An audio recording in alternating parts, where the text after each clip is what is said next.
Hello, everyone. Welcome to the very first episode of Cat with Monocles podcast. This is your host, Seth Hay, and with me tonight is Amiibo customizer Krystyne, also known as GandaKris in the social media world. How are you tonight, Krystyne? Hello, I am doing perfectly fine. I am just chilling here with my Pokemon mug filled with tea and honey, and I am ready to get into deep discussions. It's an honor to be on your first podcast. I mean, this is amazing, and I love your format. So again, this is like a dream come true, kind of. I mean, I haven't done a podcast with you, and we've known each other for a year, more than a year. Yeah, I think it's been, 2 years maybe? 2 years, yeah. We met a year ago. We met a year ago, you're right. When I was in, that was about it, yeah, and sometime in mid-March, I was on a business trip for an Adobe Summit conference, and we got together, and I remember we talked for quite a few hours at one of the cafes at the place. But that was quite interesting of catching up a lot of things. It was we've talked for so long online, and to actually meet in person, it's kind of mind blowing. And that was the weird thing, is that that wasn't the first time we met. Like just a few months after that, we met at E3 during some of the Nintendo tournaments going on. We did, and it was so much fun. We actually witnessed like a tournament going on, and we were like watching it with Kit and Krista, and just being in that room surrounded by Nintendo like merchandise and people and the Nintendo world. It was like mind-boggling. It was amazing. So I mean, yeah, to share it with you was even incredible too. Well, I appreciate that. I remember we were just watching, because we were watching Splatoon 2, and then later on it was ARMS, and that got pretty intense on how that was going. And I remember looking back at you and with the Nintendo Minute crew, we were just chit-chatting about what was going on and how exciting the tournament was going. And it was kind of mind-blowing, just all that happening in just that time and moment. Oh, yeah. Because E3 is like continuous entertainment, and there's always something to do and a meeting to go to, and it was just absolutely amazing. There was definitely a time where I looked around and I was just like, is this real life? Am I in I know. the world? Oh, right, exactly. But you know what? We're going to be, it's good, you're going to E3 this year, right? I definitely am, and I know you are too. That is correct.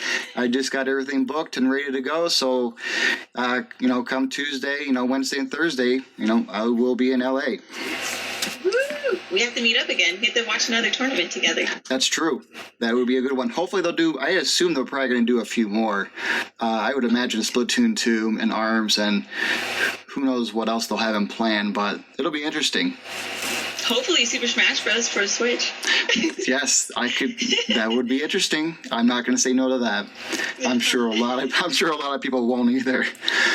So let's get started with, you've done Amiibo customization for what, over 2 years? 2 years? 1.5? 1.75? You tell me.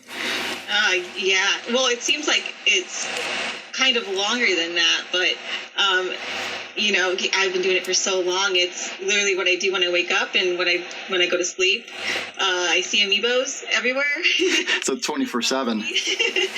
So I love it, though. I love it. No, that's good. I think it's great that you actually enjoy what you do, and it's not getting that time. I mean, I'm sure there's time to time it gets a little burned out, and you got to take a step away from it. But for the most part, you enjoy what you do. Oh, yeah.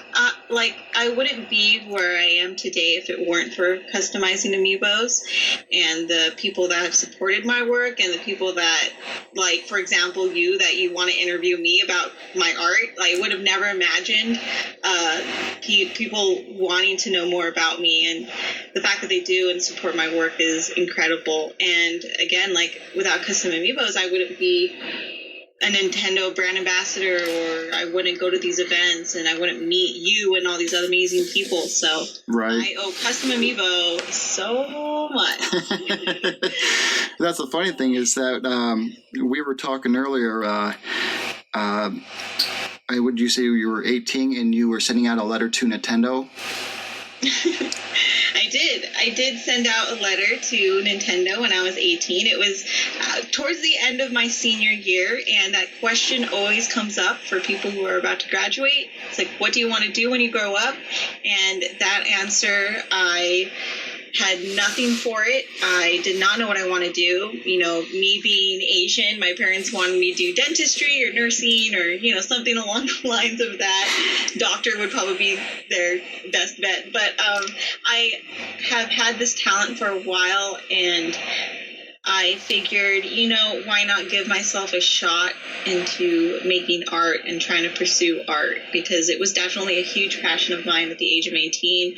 And that whole entire year as well, I went to a couple of Super Smash Bros. Tournaments, and I was combining art and video games together. So, you know, during my ceramics class, I would make like Kirby and Falco, and out of this really not so easy to work with clay, but, you know, I loved it. And I made jewelry too as well out of the clay. So that jewelry actually sold during my senior year. And I figured, how cool would it be if Nintendo made like a jewelry line? So I took pictures of my jewelry. I asked a friend to take photography pictures. I printed them all out, wrote this really business formal letter, sent it, and what I got back was the nicest rejection. But, you know, with the fact that they took the time to send a letter back to me, it kind of was just like, okay, you know what, even though it's, you know, a decline, there's that sort of, at least they noticed me and it's not out of reach. Right. So, you know, that was definitely a huge motivation to receive that letter. And you know, strange enough, I still have that letter. Plan on framing it eventually. But it's always been there, and it's always been motivating me to keep going. So. Do you know who sent that letter? Like, who did it write? Who the person was? You know what? It does, and they probably don't work there anymore. Because I was going to say is you should take that letter, find that person, have them sign it. Oh, yeah. That's a good idea. I could probably try to find their Twitter handle and be like, hey, I don't know if you know, but I sent a letter a long time ago, and it was filled with a bunch of jewelry and stuff. Do you remember me? Can you sign this? That would be awesome. When it happens, I'm going to tag you. So you should. Hey, that's A-okay with me. I would get amusement out of it. Podcast, guys. There you go. It happened. So we've box art wasn't exactly the first thing we worked together on. I remember coming to you and asking you for did you want a logo design and some social media graphics, for your Twitter and your YouTube. Yeah, I remember that.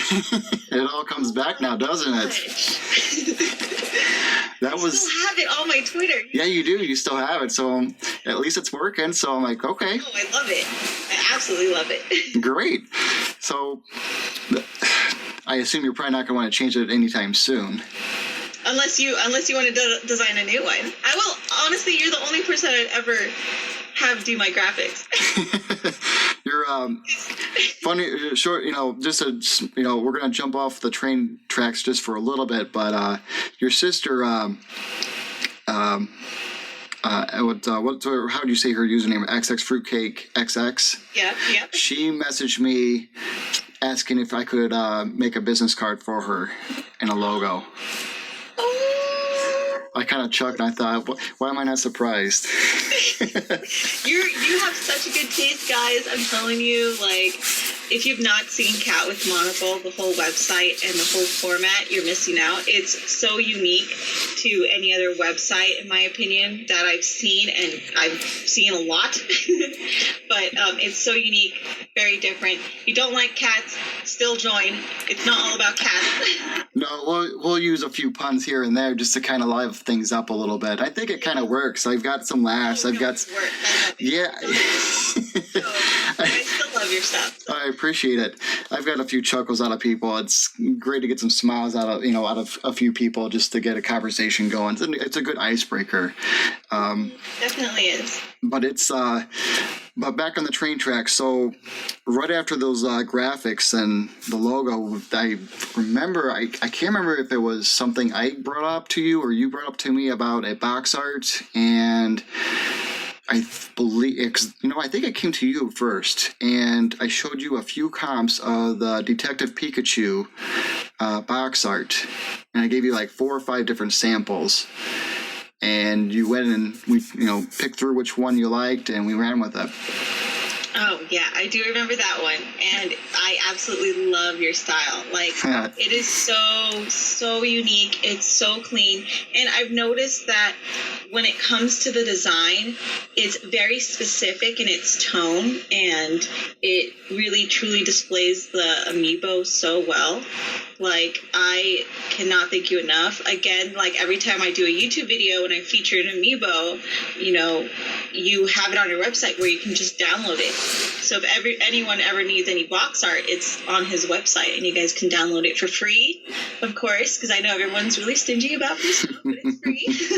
So you can go there and go ahead and download it and print it out and make your own custom amiibo. And it's there, and I love it. And seriously, like, I can't thank you enough for you literally complete my art. When I am done with the amiibo, the last step is the box art, and it fully completes it. It makes it whole. It really does, and I love it. So if you haven't checked out Seth Hayes' work on Cat with Monocle, guys, check it out because you're missing. I appreciate that, Krystyne. Oh, of course. I love you so much. Yeah, I love you too. Well, we still have, I know we've got a few of them we're still working on, so I think the audience is going to have to be patient and see which one's coming down, which, ironically, you and I are combining to do a giveaway. It's based on a Persona 5 character, and I think a few people have picked out the clues that I left out on the social media, but that will be coming up just around the corner here. I've got to work on the box art for that one, and that one's probably going to be the most time-consuming that I mentioned on social media. So there's just a lot of art pieces, and the way the Persona 5 graphics kind of work, it's going to be quite detailed. And you've got the amiibo all set in 2 and everything, right? Mm-hmm. Yeah. So it's just me. So it's just me slacking off. It just needs the authentic Seth Hayes signature. Indeed. So we'll have so that'll be ready in March. So that'll be ready to go. So everybody can hang tight, and we'll have that ready to go. So make sure you guys subscribe, because then you guys will miss out on the giveaway. That's right. It's free. It's a free gift. Yeah. All you have to do is follow. I don't see it's easy peasy. So you've had quite a few interviews happening. You talked to GameInformer recently, and you were with Nintendo Minute over at San Francisco. Mm-hmm. So can you kind of explain how? Let's go with the Nintendo Minute, since that was the first one out of the 2. How? I assume they didn't fly you out. Did they at least pay for your gas? Oh no, they flew me out. Oh, that's even special. They flew me out and everything. I cannot even begin to describe the hospitality that they showed, especially that day being something not exactly planned. So I have a whole story that I did post on my YouTube that went into depth about the whole day and the whole trip. But it was a dream come true. Don't get me wrong. It was an absolute dream come true. Like, that day was a life changer. I loved every minute. It's just that day was literally the day that the whole mass shooting happened in Las Vegas. Oh, yes. And it was really hard for me to leave my hometown knowing that so much had gone on, because a lot of people don't know, if you live in Vegas, that everyone knows everyone. It is so small. So if you remove the strip, you can see the whole valley. Yeah. And it's literally, if you know 7 people, you know pretty much everyone in Las Vegas. So it was really hard, because I am going to be honest, I did not get any sleep the night before because it happened at night, and then it was just updates throughout the whole entire day. Mm-hmm. And so again, I didn't get to sleep for 24 hours prior. They had flown me out in the morning at like 6 o'clock. I didn't get back home until 6 or 7 in the afternoon. So it was a quick day trip. Yeah. Recording all day. But I mean, seriously, bless Kit and Krista for really being so nice and so generous, and they fed me too, which was awesome. And they definitely sent me good wishes. Like, you know, when I got there, they were just like, I hope your family and friends are okay, and just small gestures like that. I wholeheartedly appreciated it, because I'm not going to lie, like, when I left, it was really hard for me to leave because the airport is so close to the Strip, so you can see everything. And then when I got on the plane and arrived in San Francisco, my body wanted to be happy, but my mind and my heart was just in this battle of, you know, I hope my friends are okay, and, you know, on Nintendo, like, this is supposed to be awesome, you know, so it was a constant battle. But when I got to the headquarters, it kind of melted away. I kind of relaxed a lot more. You know, I enjoyed everything. I mean, seeing the shiny Nintendo sign was just a dream come true, and being in that building, it's like I see myself working there one day if possible, you know. So I mean, it was amazing. So when I got there, we jumped into recording. They fed me. We talked a little bit. I got a small tour around the building as well. But I will never forget when I had left the building and arrived to the airport. I think holding on to those emotions and not really acknowledging them all day kind of hit me. So when I did get to the airport, I literally like broke down crying. I called my boyfriend Jason. I was just like, I don't know what I want to do right now. I just want to go home. Right. You know, so it was such a roller coaster of a day. It probably the most, how do I say this? The most craziest day in my entire life. It really was. And it's will forever stick with me. But what I learned from that entire day is the reason why I make art, and the reason why I love people and I like to reach out to people and get to know people and help people, is because I know my art can do that, and I know my art can put a smile on someone's day, just in case if they aren't having, you know, the best day. So, like a lesson learned. And that's the thing, though, is like when something like that happens, it's really hard to try to put that aside, especially in your own hometown.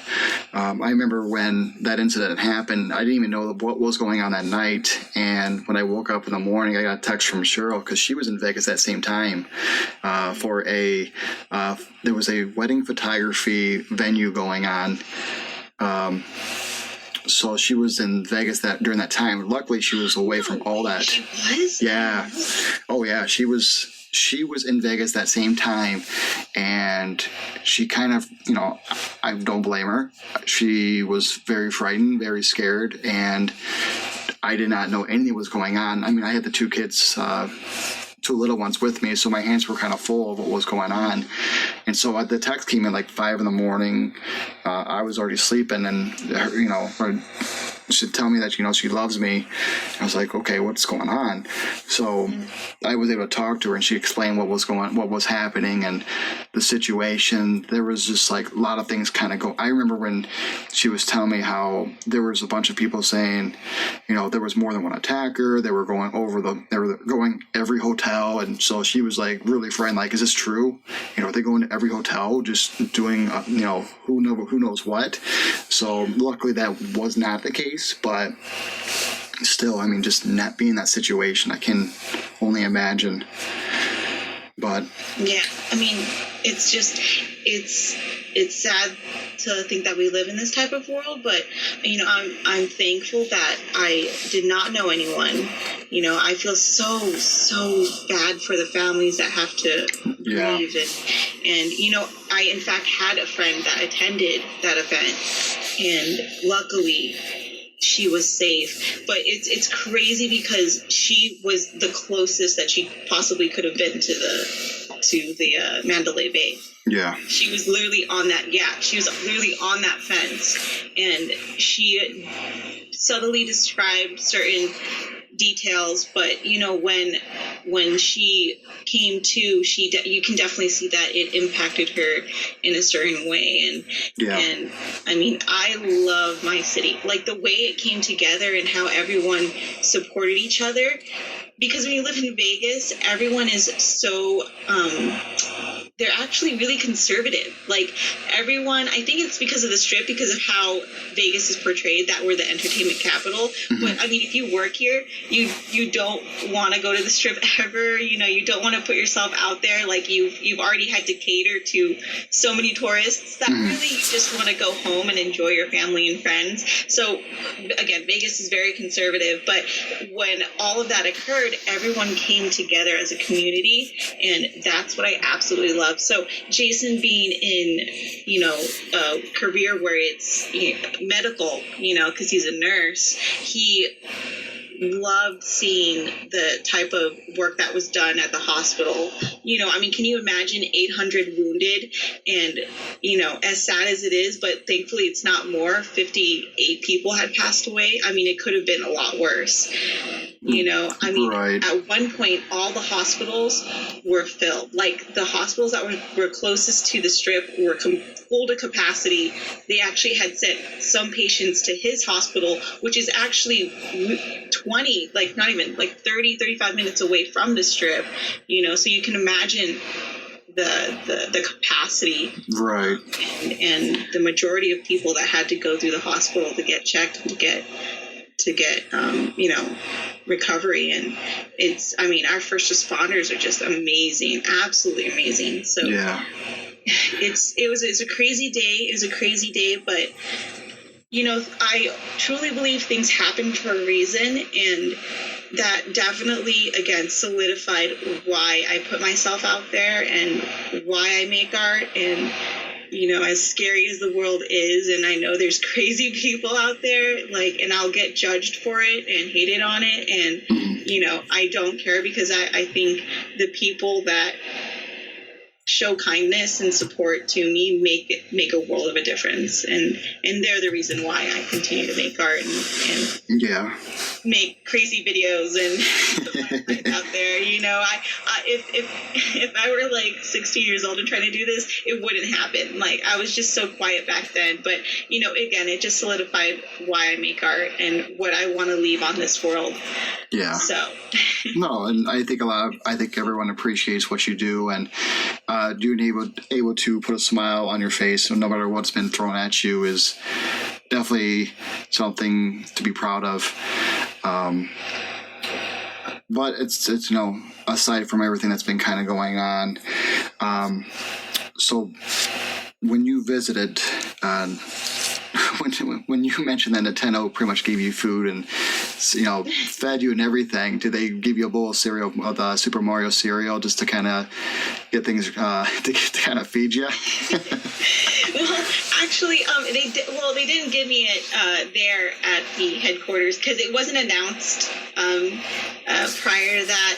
When it was announced, they had sent me a box in the mail before launch, and I tried it and loved it. And Jason and we actually did 2 videos. So it was one that was unboxing, and the other one was like this crazy mix of cereals, which you did the graphics for. So we did like, I don't know, like Honey Bunches of Oats with like the Super Mario cereal, and just random Cheerios. It said it was like Mario's. So we did that. It was fun. I like the cereal. I love it. I absolutely love it. It kind of reminds me of the you know, those Halloween cereals that come out, you know, Count Chocula, I think it's the Blueberry and the berry, was it Strawberry Frankenstein? Somebody's going to obviously correct me on social media, but it reminds me of the Blueberry. You know what? Like, a lot of people are saying that it kind of reminds of Lucky Charms, you know, because it was definitely that whole format. I can see the main cereal and then the marshmallow. I can see that, yeah, with the marshmallows. The but the taste of the berry, because the non-marshmallow cereal is supposed to be more of the berry, so that reminds me more of the blueberry. Yeah. That you see on Halloween. So I would be curious to find that box, take the Mario, do a taste test between the two, and see if it actually is pretty close. Because I think. Oh, definitely try it, and then try it blindfolded. Yeah, that would be a good one too. So I can definitely see that, because it was supposed to be like a blueberry or berry. Mm-hmm. Taste, something like that. I loved it though. I mean, just like if you take out the marshmallows and just the main cereal, it was really good. Yeah, that's the best part about the cereal. If you can take out a piece of it and it's still good, and you're kind of winning on that one. Unfortunately, it's only going to be limited time, so I've been, once in an occasional while, I will actually look around to see if it's actually still on shelves, and they're pretty much gone. They're pretty much gone, really? Oh my gosh. Yeah, it took. They go quick. They did. Quick. Oh yeah. Well, like I would go to a few Target stores and to see if they have them, and I never really came across any. And I kind of gave up because I found out that I was able to grab some at Walmart, and then there's it's like Walmart, but it's a chain only in the Midwest called Meijer. And they started carrying it, so I was like, "Oh, okay, I'll just grab a few boxes here, and I'm all good." So I still kept a couple boxes for myself just to kind of hang on to them. I just got to make sure the kids don't get into it, because I know one of them is going to want to shred it to pieces to get to the cereal. So put it in storage. Yeah, I'm going to have to. Right now, it's just in a grocery bag in the closet, just safekeeping for the time being until I can figure out where to put it at.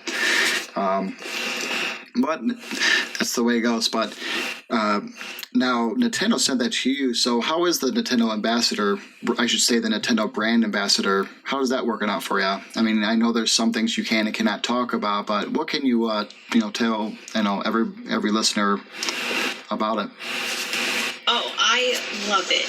I absolutely love it. I think it's a dream come true, an honor, a privilege. The fact that Nintendo thinks I'm important enough to be in their program it's Nintendo, right? Again, I've been dreaming about this ever since I played Melee on the GameCube, and yeah, I absolutely love it, and the opportunities that come with it, and the people that I've met, and the fact that they, again, flew me out, and I get to go to E3 under Nintendo, and I get to do all these things under Nintendo is a dream come true.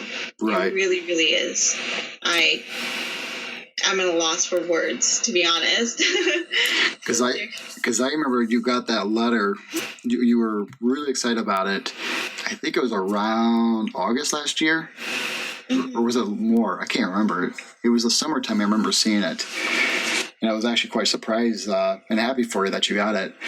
And now you can take the letter that you got and you sent and got a nice response back and take it and say, "Can I have you guys sign this?"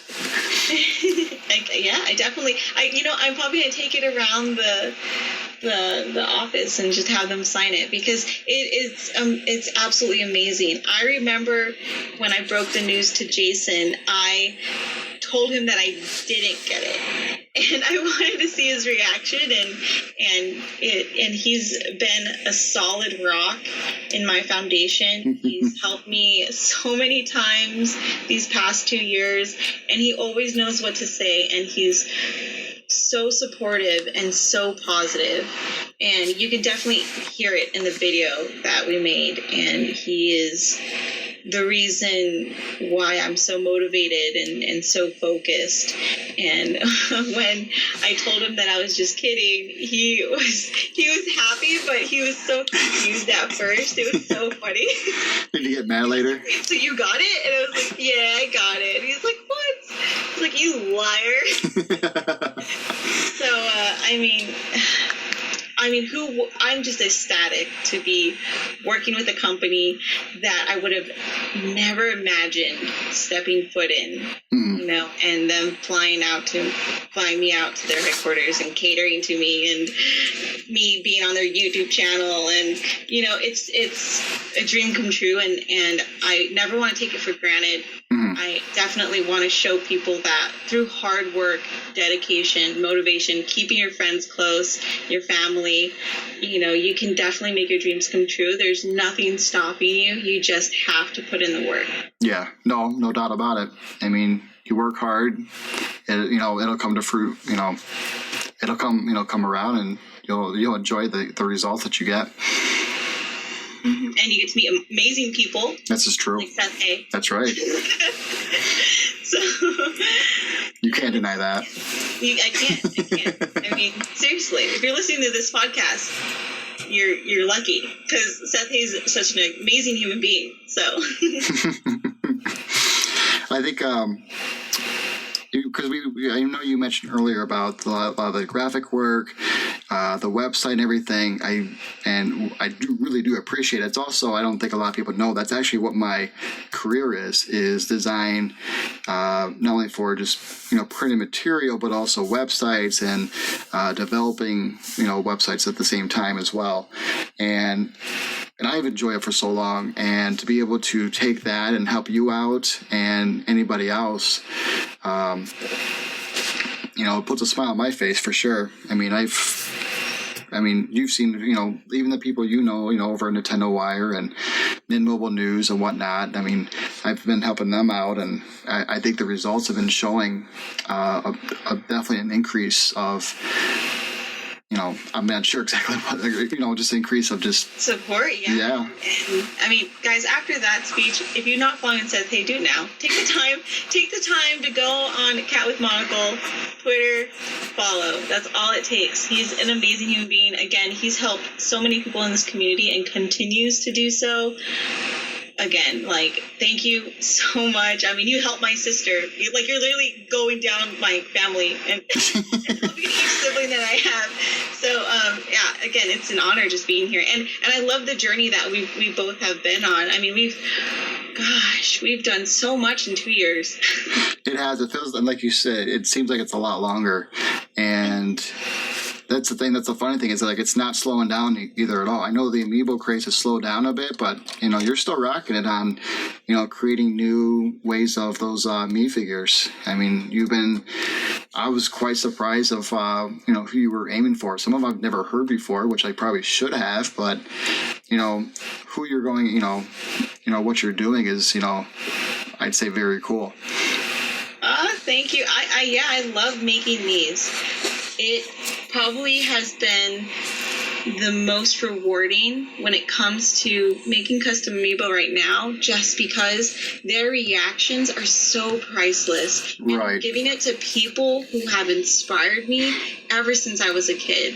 A good example is Philip DeFranco. Me and my sisters would sit in front of the computer and just watch his channel religiously every morning.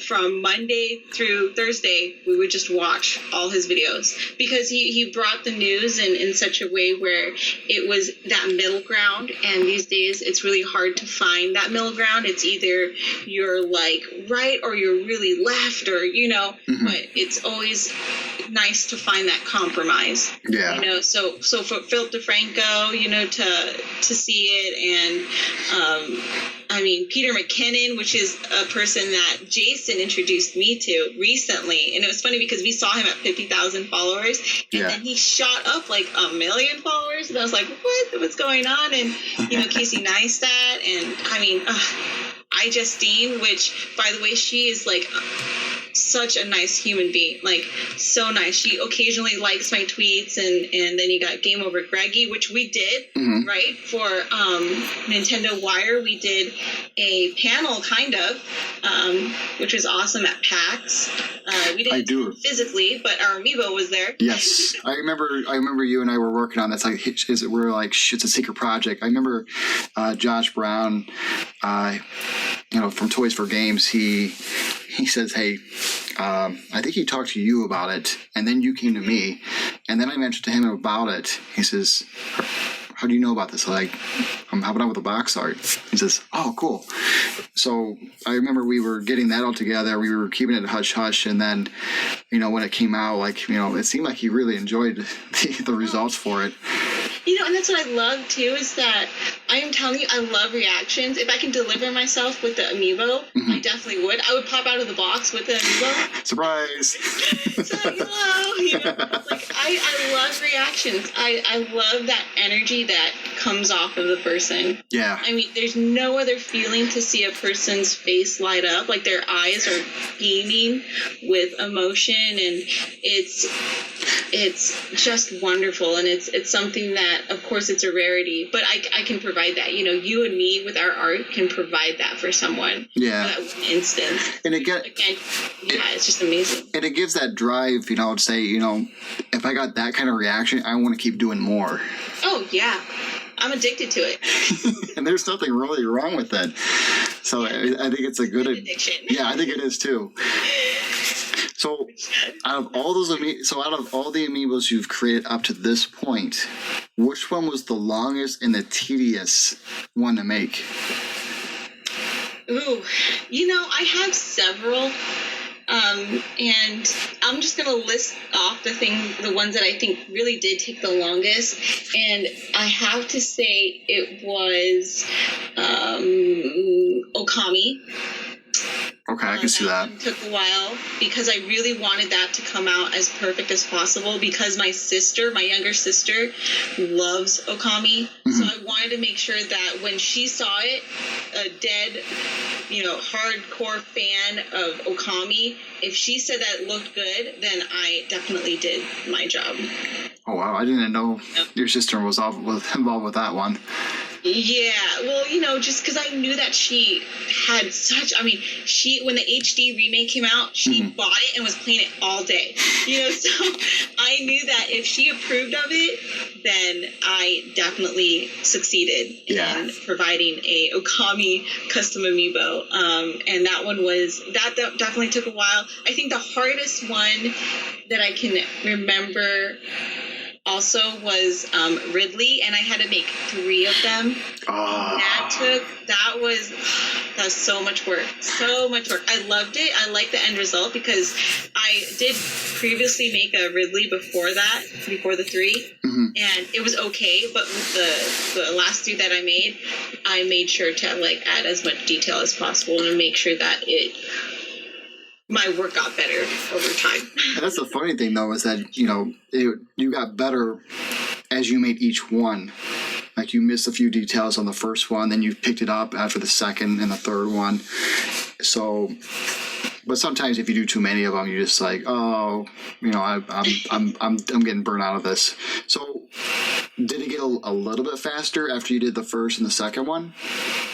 Oh, yeah. Well, I've noticed that I'm the type of being where if I make it the first time, the second time I'm going to make sure that it's more efficient. So there were things that I did that would cut time that I didn't do on the first one. And that's what I definitely did for the Ridley, was I saw opportunities that I could to cut down the time and up my efficiency when it came to making it. And yeah, I do that with every amiibo because, my time is so limited sometimes, and I have a lot of things that are going on in my life. And if I can spend less time trying to do something that should be simple, then I'm going to definitely try to find a more efficient way to get to that end result. So, yeah, I definitely try to make sure that I'm more efficient the second time. Yeah, no doubt about it. So, what would be the easiest you've done? I mean, I'm sure these are probably the most vague questions, but there's a lot of easy ones that I love, though. Don't get me wrong. I love doing really hard projects and stuff, but then sometimes the simple ones, just when it's simple, sometimes it's just so clean and it's nice. And not only can I make it within a short period of time, but others can make it as well.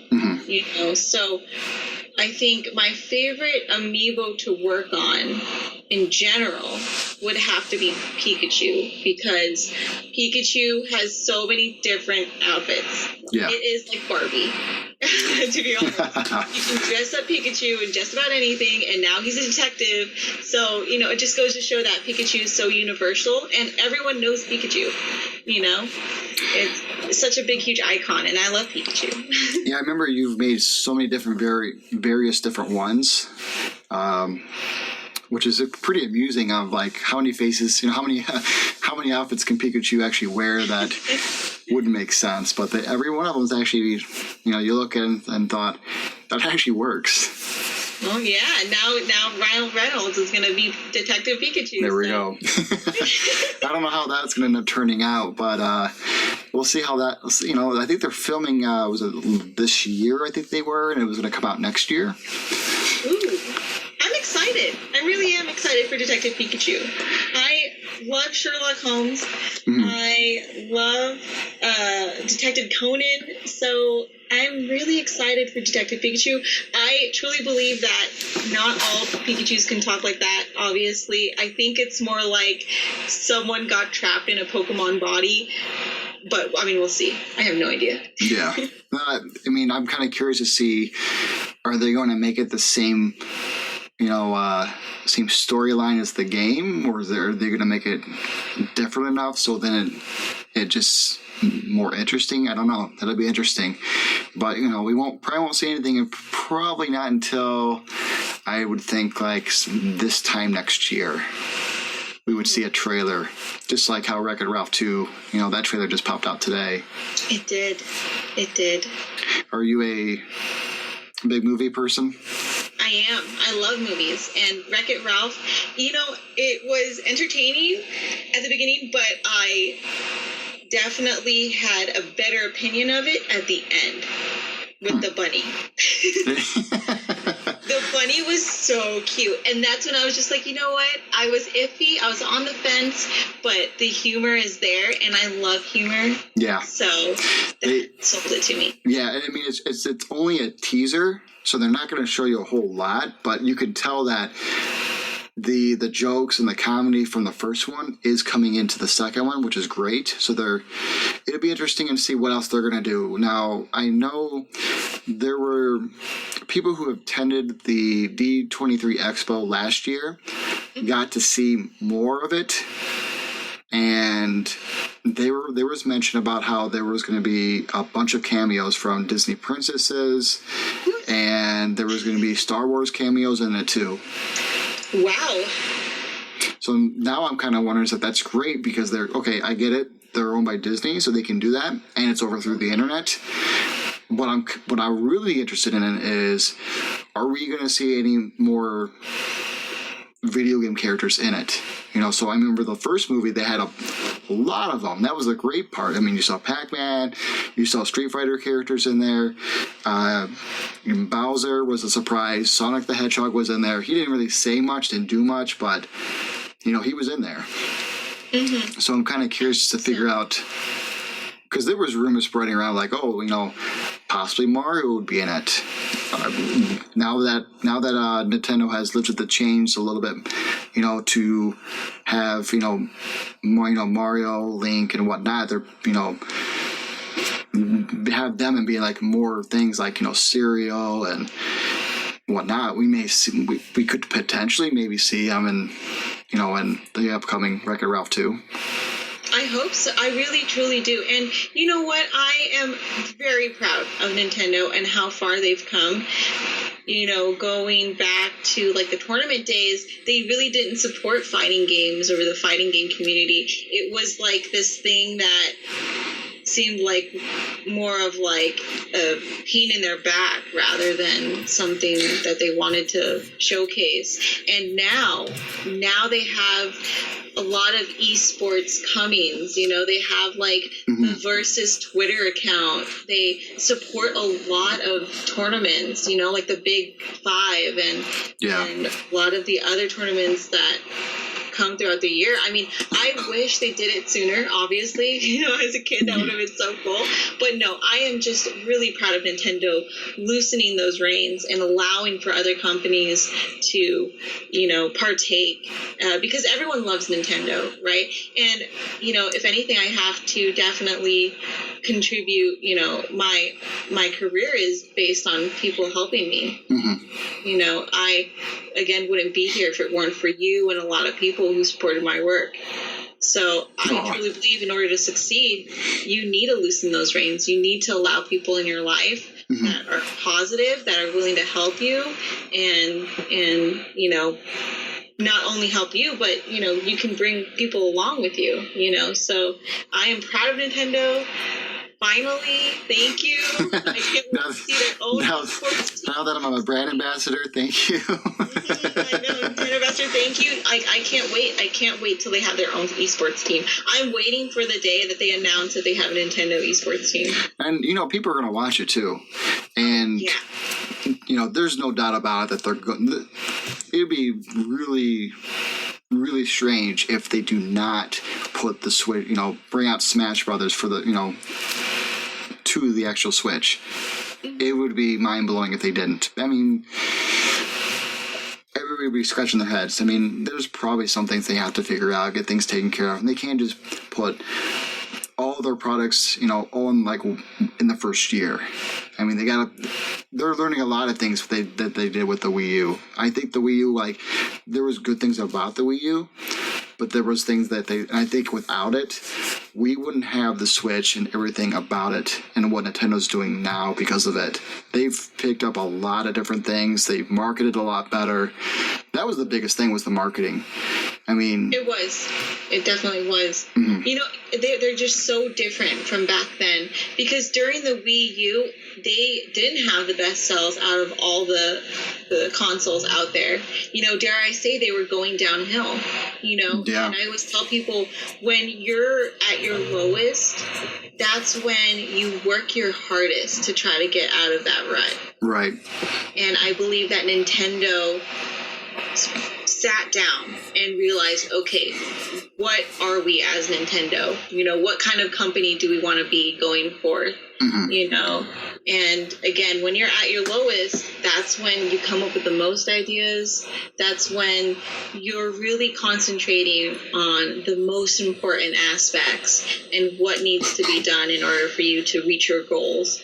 So, yeah, I totally agree with you that Nintendo needed to be there, which is weird. I think they needed to reach that low point in order to realize what they wanted out of their company and what they wanted to be, and now look at them. Yeah, it's incredible.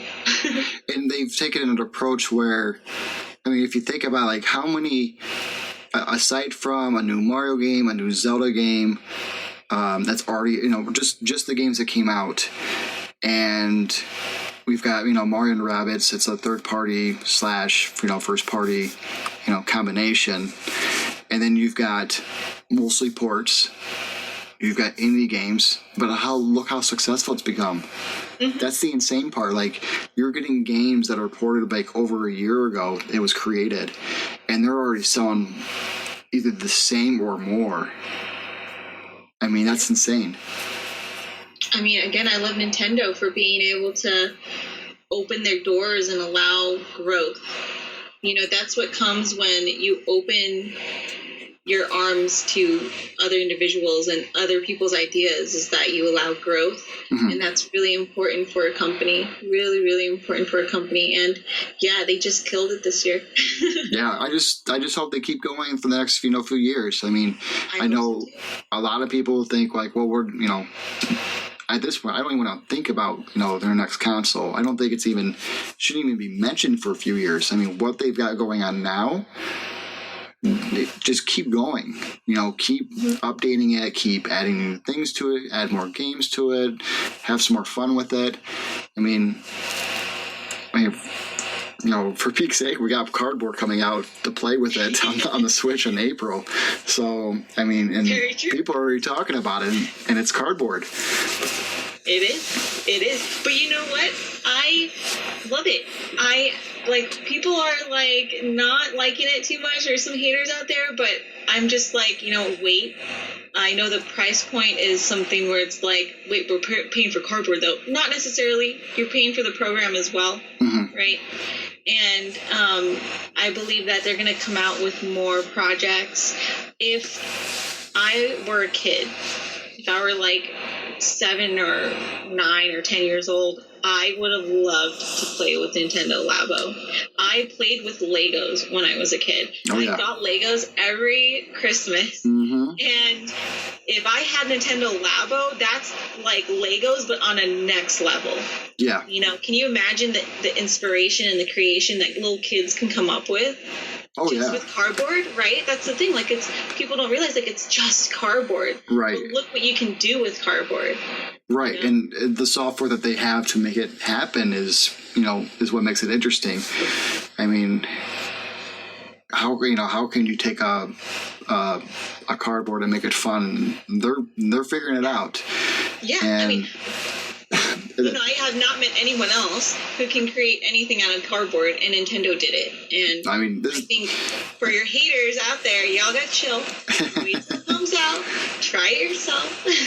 Have you able to actually test it out out of curiosity? No. So they only did it for people who were in that area, because they only did it for New York. Yeah. And, they only contacted ambassadors on that side of the coast. So they might do one at the headquarters here on the West Coast. Yeah. That was like definitely an East Coast thing. So I don't know. They might do like a tour or something. Yeah. See, well, I'm always waiting for like a Nintendo ambassador convention meetup. That would be cool. That would be interesting. I'm sure, because there's a lot. Yeah, there's a. How many? You probably don't even know a number, but how many do you think there is for the Nintendo brand ambassadors? Oh, I do not have a number for you, but I can definitely list several. So over 20, right?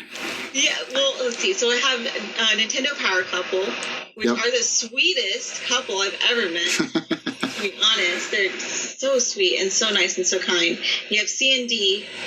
You have Abdallah Nation. You also have Rogers Base, which has been such a close friend of mine, and he's helped me these 2 years through custom amiibos and have supported my work, and he is an amazing human being. There's just so many. There's too many that I can't put on my finger. We can safely say for 100% it's more than 5. Oh, yeah. We can only say that. It's out there. Yeah. We can only say that. So I talked to a few of the, not in a phone conversation or anything, but through messages, through a few of the voice actors, through who did the champions through the Breath of the Wild. And I know that Joe, who did Daruk, he because one of the questions I asked him was, what was the, like there's always like artists out there who would want to create something and they would send it over to voice actors. So he's gotten some cool artwork, and I asked him what was the best one or the most recognized that came out for you, and he mentioned about the amiibo for him before Nintendo even announced anything. And then he mentioned about yours, and then I kind of chuckled. I said, "You mean it is it?" I sent them an image of the box art, and I said, "You mean this one?" He says, "Yeah, that's the one." He said, "Did you do that?" I said, "Yeah." He says that was way ahead of its time, and I kind of chuckled. And I think I may have blushed a little bit, but that was cool that he mentioned, especially that he mentioned he remembered your amiibo, quite well. That was crazy. That what was it? I did all of them, and then when I went to E3, they came out with them, and they were gorgeous, absolutely gorgeous. People always say like, "Oh, do you hate it when they come out with amiibo?" Like, no, that's Nintendo's characters. They were going to do it no matter. Yeah, nobody knows, and it's fun to kind of figure out what would they look like. if they were to be made. I mean, that's the whole point of it. Exactly. It kind of fills that imagination void. We're just like, man, I wonder what amiibo would they come up with next, and then I can provide that visual, and you can complete that with the box art. And, we just get the most awesome reactions when it comes to people and how surprised they are. And you know what? It was just really nice to see Nintendo's interpretation of what it was going to look like as an amiibo, because they were gorgeous when I saw them in the case. Yeah, I remember that. Gorgeous. Yeah, they were, especially next to like Samus and like the Mario Odyssey. Yeah, those were, when they had that in that glass display last year, that was really fun to look at. I can't remember how many. I probably took a crap load of photos when I went around there. The whole like last year's E3, when it was just Super Mario Odyssey theme, was just awesome. It was the most decorative, most detailed. Like, if you weren't a fan of Nintendo, you had to go look at their setup. It was like walking into Disneyland. It was. Oh, yeah. Yeah, like, that's like the best way I can describe it is when you're walking through those gates of Disneyland, just imagine it Nintendo. And it was absolutely amazing. I forgot I was at E3 because the walls were so high and it was so decorative and it looked like you were in that world and you can get lost in it. And it was just amazing. Best display. It was. Did you get to play Super Mario Odyssey when it was there? I did. And the lines are so long. Yeah. Because everyone wanted to play it, which I completely understand. Yeah. But we definitely have to wait for a little bit to get our hands on it. And I loved it. I absolutely loved it. We got hats for it. Oh, yeah. I remember. Got, like, the pin as well. Yep, they had the cappy as a visor, and they had the pin. And then if you got there early enough, you had to go through each different station, and then you got a T-shirt or something else. And I thought, I didn't know about this. And then by the time you actually figured out this happened, it was already gone. They had other things too, like you could get the Splatoon 2 pins, but you had to win so many matches. And I'm thinking to myself, I'm not really good at these games. I'll play for fun. There's no way I'm going to win to get these pins. And you had to wait for a while too. So I'm like, you know what? I'm not even going to try. But this looks really good. People who had the Cappy pin that I wanted so badly, but it was only people that worked for Nintendo that were wearing it, and I was like, I want it. Yeah, I know, right? When they did because I'm kind of curious to see what they're going to do this year at E3, and I'm hoping they kind of picked up what they should do this year. I should go back. So last year was the first time it was open to the public to get to it. Before, it was just the media could get in. So last year, there were a lot of people who were there. And they didn't split it up between media got in first, then, 3 hours later, the media, the gamers, the public will get in, which is what they're doing this year. So everybody came at the same time, which I think that caused, because when I was with the Media Pass last year with Nintendo Wire, I didn't like how, we had to share the same time. Well, it got chaotic. I mean, I think it showed a lot of issues for a lot of the stations. Like, for example, there was just so many people there trying to play Super Mario Odyssey that the lines were just ridiculous. Like, you couldn't figure out where you were standing at. But after that day, they changed it. They reorganized the lineup, and they actually set it up so then it wasn't so flooded in there. So then you could actually walk in there, walk around, take a look, and it was a lot easier compared to the first day.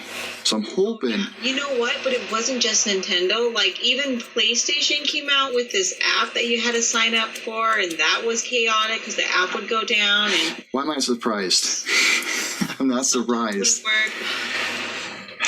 It's sometimes just easier just to do it very basic. Just say, okay, 20 people can come in. The rest of you are going to stay outside of this area. And then when 20 people go, or 10 people, or 5 people, bring on the next set.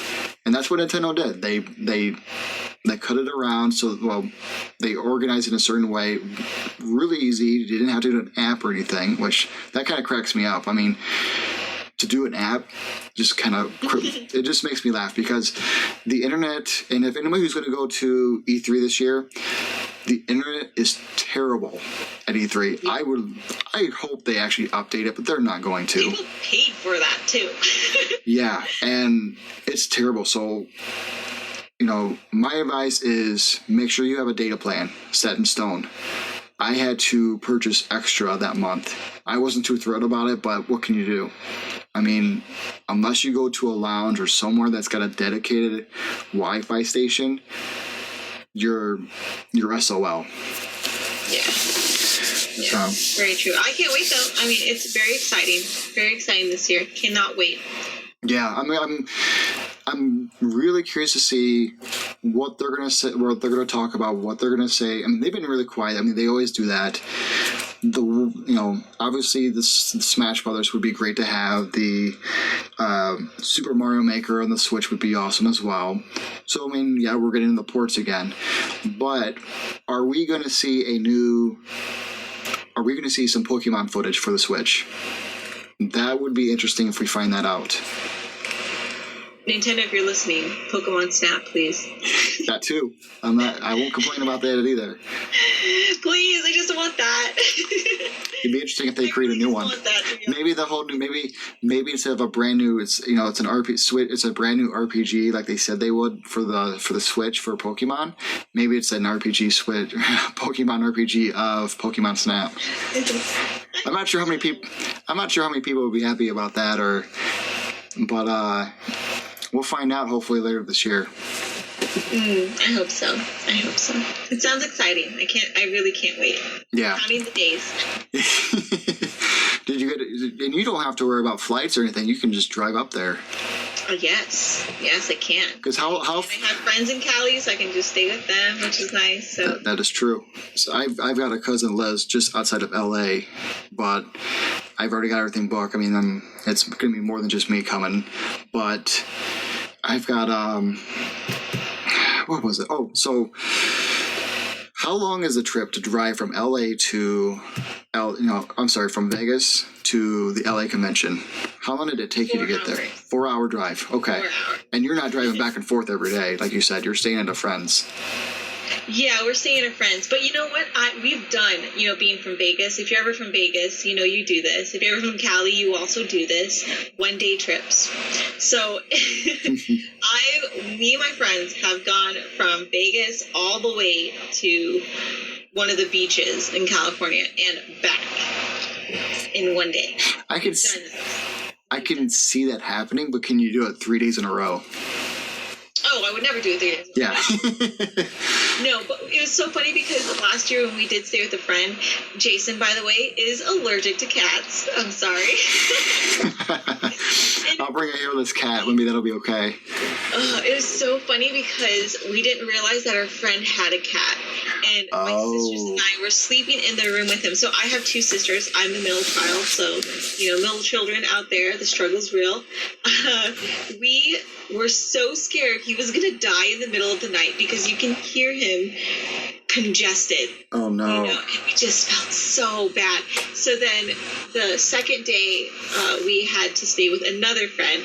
And they're just our friends are amazing enough to host us, which is really nice. Yeah. And they didn't mind. And and he survived. I'm glad he survived. I mean, I assume it sounds like you guys never knew that they had a cat. We did not. Actually, no, you know what? My sister probably did, but neglected to say anything. Did you give your sister an earful? No, it's because, she didn't know, and we were just excited to be at E3. It was really the first time that we've all been together. Mm-hmm. My sister is basically an ambassador for Bandai. Yes. And she went under Bandai for last year. And we were just really excited to be together because she moved away to Colorado with her husband because her husband is in the military. He's Air Force. And he got stationed in Colorado. So it's been really, on rare occasions, are we ever together, my sisters and I. And it was really special to have those memories that entire weekend. It's like a family reunion. It really was, and it was our first time at being E3 as well. So our emotions were so high. We were so excited. We were happy to be there, but with all of us, is a rare feat, and I enjoyed every minute with it, with them and with Jason and with all of our friends. It was the most incredible weekend and life-changing event in my entire life, and it definitely helped my career because I met so many people there. Yeah. So, E3 guys, go to E3. I was talking to your sister and asked her if she was going to be going to E3, and it sounds like she doesn't have a ticket to go there yet. No, she definitely has one. Okay. I'm glad she's got one. She definitely has one. Her and Bandai are like best buddies. They're like BFF. I thought when I did a Q&A with her, which anybody who's listening can view this online right now, and Bandai seemed to like it. They've retweeted it and liked it and whatnot on different social media, like Instagram, Facebook, and Twitter, which was great. Great for me, I guess, but to show that they are following your sister, no matter what she's doing, I'm not sure if that's creepy or not, but that's the good thing. No, it's definitely a good thing. She has built such a relationship with them, and she's the type of person where everyone just loves her. She has that personality that people gravitate to. And I wouldn't be surprised if she got a job at Bandai. Wink, wink. Yeah, I think she was, I believe she was just at Bandai headquarters just a few days ago. Which I was pretty. We are both in the gaming industry. Yes, you are. Different companies. I wanted to ask her if she was ever going to get Ni no Kuni 2 to try out, because I hope she does. I've been wanting. I want to play that game so bad. I played the first one. I loved it. I love Studio Ghibli. I know they're not really involved with the second game, but it still has that art style to it. And yeah, I hope your sister gets to get a hold of that and play it. I would love to get my hands on it early just to play it too, but I don't think I'm going to get that opportunity just yet. Yeah, it's definitely it's hard to reach out to these companies sometimes, but again, throughout these couple of years, it goes to show that they are opening up, and I believe it's because of YouTube and a lot of the engagement that people have with YouTubers versus like networks. You know, people love YouTubers. They have dedicated fan bases where if they release anything, they're going to gravitate towards it and they're going to love it. I've noticed support. Yeah, when Dragon Ball FighterZ came out, that's with a Z at the end of Fighters. When that game came out, they were sending out care packages, which came with a controller of the game and a lot of figures and everything. I know your sister got one. A few other people that I follow that talk about the series have been getting them too. So they take good care of their big fan base that talks about their product. Did that too, though. You know, with the Switch, a lot of people got it for early before the release. Which one was that? No, the Nintendo Switch. Oh, okay. Yeah, a lot of people got it early. I know Justin Wong got it early. Who else? A lot of people got it early. They did unboxing videos. Yeah. Awesome. So a lot of companies, I'm telling you, they realize that the fan base, when it comes to people online, is something that you definitely want to invest in, because everything's changing, where it's going to be online, and can you imagine the biggest viewed event was a YouTuber boxing another YouTuber? I mean, that is crazy. It beat most sports views. Wow. Like, that's insane to imagine that these two guys on YouTube were boxing. Yeah. And they got a ton of views. Oh man. And that's the funny, like what I'm just seeing around. I mean, obviously social media is a huge impact. Twitter, YouTube, I mean, even Twitch. It's showing that a lot of these companies are paying more attention and they're being more open, which is great. At the same time, I mean, I don't know how many people follow sports, but there's been more and more athletes. More athletes coming out and saying, hey, I like Dragon Ball Z. Hey, I like Naruto. Hey, I like Pokemon. Hey, I like this. I like that. And it's great to see that, because it shows that, I'm just not a guy who just likes sports only. I actually like games too. It just... Wasn't John Cena on like a commercial or something for the Switch? Like, it's just incredible. Well, because if you think about it, like, everyone's a gamer. Back then, it wasn't something that was treasured. If you were a gamer, if you liked anime, if you liked manga, if you liked, D&D, if you liked certain things, it wasn't something that you were praised on, growing up for me and my generation.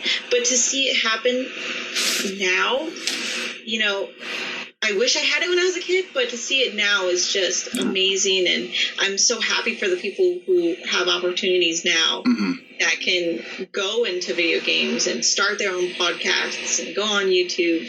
I mean, here in Vegas alone, we're having 2 esports arenas. Can you imagine? Yeah, that's insane. It's all. I mean, network's still important, but having a fan base too and just growing it's been showing results. And not on TV or networks or whatever, but the TV, I don't think we're going to have it in the way 20 years. Well, you could thank Netflix for that one. I mean, just the way things are kind of going. Everybody who wants to watch a specific show is going to be on one of these subscriptions, and that's what it's going to go to. I can't even remember the last time I sat down in front of a TV and watched the news. Well, that's the thing. I don't really sit down to watch the news. I'll either just read it online, or if anything, I really like at this point, anything that's live TV that I'll watch is either a sporting event or it's an election, which that was really the only times I actually sat down and watched something live. Mm-hmm. And if you think about it, the news in general for your area, is it really live? Because they have to fluff it up. They have to turn on all the cameras. They have to get the whole studio going. When in fact, if you go on Twitter, it's instant. You get live updates without fluff. The information's there. You do what you do what you see, and that's it. And that's pretty much, it's instant. So I don't ever watch TV. No, and then I feel like you can reach out to people a lot easier. Like, you can actually talk to a lot of famous people quicker and easier through Twitter, for example, or Instagram. And even, I'm sure there's a lot of others. There's always a new social media coming out every year. What was the one that just came out, Vero? Yeah, and I've heard crazy things, so just chill. Don't make one yet. I already created one, so... I don't know. I've heard certain things. But when it comes to social media, I owe it to my career, and I owe it so much to where it's taken me in my life. If I had to choose a specific social media, Twitter right now has helped me the most. I started on Instagram, and it blew up for me on Instagram. but Twitter definitely upped my game. I remember the day that I got verified on Twitter, and for someone to think that I was important enough to get a blue check, thank you. I mean, seriously, thank you. Like, I can bother people. I try not to, but yeah. But with the blue check, it's like they'll get a notification if I do like their tweet or, whatever. I mean, it's changed my life. And to say that a social media app such as Twitter changed my life is something incredible to say. And it's just, I owe it a lot of things. So whoever gave me verification, thank you. Well, I can certainly be on the same page about, if I had to choose any one of them, Twitter would be the one for me. I think I spend more time on Twitter, and just when it comes to like finding updates, talking to people, that seemed to be the go-to for me.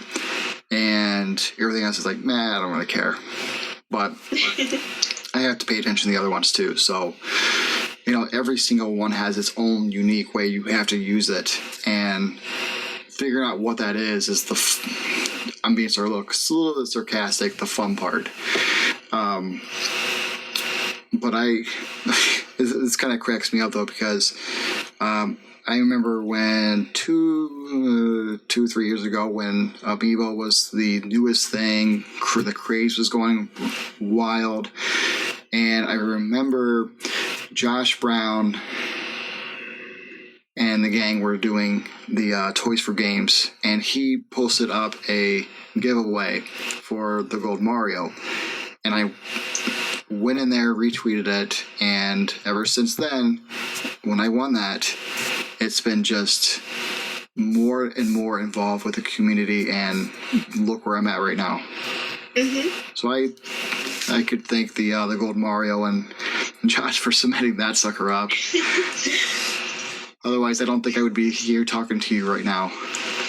I mean, there's a ton of people that I know. We have lists full of people that we definitely can thank for motivating us and making sure that we're on the right track and helping us. And even just the small gestures, they make such a world of a difference to someone.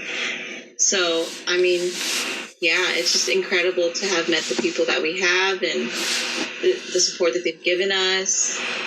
I wouldn't trade it for the world. Heck no. So I didn't ask you about this. This was going back about the interviews you did. The GameInformer, that was from the latest issue. I skimmed through it. How did that come up? I just want to thank Brian Shea. Shout out to Brian Shea from GameInformer. I had met him at the GameStop convention, and we knew each other online, but at the GameStop convention, I had snuck up on him, and I was just like, can you sign this poster? And he started to sign it, and he was like, wait, aren't you GandaKris? And I was like, yeah. And so he came around and hugged me, and then we started talking, and he is just so nice. And I don't think he realizes how incredible it was for me to be featured on GameInformer, because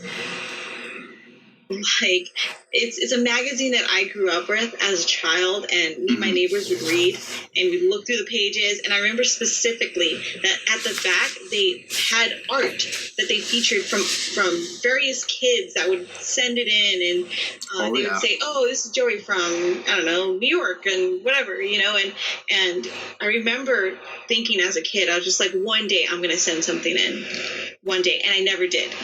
And then now to be featured in GameInformer, a magazine that I grew up with, is incredible. It is so funny because I told my friends, I'm going to feature it in a magazine. I don't know if you know this, but GameInformer, and they knew what it was. And I'm like, oh, shoot, I had that magazine when I was growing up. And I was like, yeah, right? And I was like, that's incredible. So, Brian had hit me up. He was like, hey, I want to do a 2-spread on GameInformer. I'm going to interview you, and then we're going to have you in the issue. And he sent me many copies, and I'm going to sign them and give them away, and I'm going to frame one for sure. So you should. It's going right next to my letter. there you go. Yeah. Just make a collage on the wall. I mean that. Yeah. Now, eventually, you could do too. And I've done this with a newspaper, and I'll explain more about that in a minute.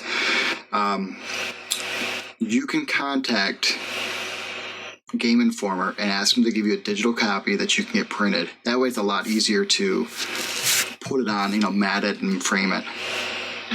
That would be way smarter than, can you imagine me tearing up the magazine and be like, how do I do this? Right. Or you have to do is you got to set the magazine spread, you got to spread it, and then you got to lay a bunch of books on it or something heavy on it without tearing it for just days to flatten it out. Which that's a big pain in the butt, and we don't even, it's not even 100% sure if it's going to work. So I would try, maybe ask some, it sounds like you got a lot more than just one friend at GameInformer to get, maybe you can get a digital copy. Make sure it's high res enough too to get it so it doesn't look so pixelated when you print it. I mean, that's one of the things I like to try to do with the box art is make sure they're not too low res, and sometimes it's hard to find that. Oh, definitely. Yes. And you've definitely told me before where it's like, I don't know if there's an image that I can use because the high res isn't there. But man, when you do, it is gorgeous when it prints out. Yeah. I am like, every time it prints out, my jaw is to the floor. It looks so pretty. So pretty. And the colors are vibrant and they pop out. And it just fits with the amiibo. It's amazing. Hopefully I can ask for a digital rendition of it. I can probably hit them up and say, hey, can I download it real quick? Because I would love to print it out. So right. We'll see. Yeah, I mean, I don't see why you couldn't get it. I mean, they keep that stuff digitalized, and then they go send it out to print, so they should have it. Don't be afraid to ask. And because I found this out, the reason why this dawned on me was because years ago we had a flood in the basement at our house here in Michigan, and I lost a lot of personal stuff, a lot of my old collections and whatnot. And one of the things that was lost was this newspaper article. It was written in our newspaper. It was written from a local newspaper, and it was based on a proposal that I did for between Shiro and I in Toronto during a Final Fantasy concert, and